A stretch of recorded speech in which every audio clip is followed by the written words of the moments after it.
All right, everybody. So the question still stands, is it worth buying an older European car, putting a little bit of money on it, and flipping it and hopefully making a profit? Fortunately, I think we found the reason why this car was sold or abandoned or left on the side of the road. It had transmission issues. So once the transmission temperature got up to operating temperature, it would lose reverse. It would lose all gears. All gears would be gone.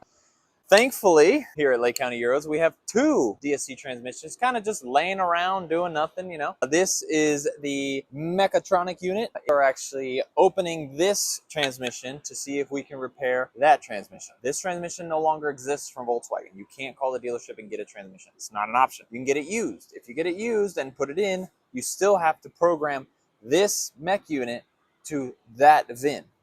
There's a 50-50 shot that will work. You have to have a certain programmer and a certain nerd in some country behind a laptop that's able to do their magic. What we are going to do here at Lake County Euros, because we're trying to save that $1,000 coating, we're going to remove all the pressure sensors. We're going to use the K1, K2 sensors out of here and probably change the speed sensors. We're going to leave this one. We honestly don't know what this is right here.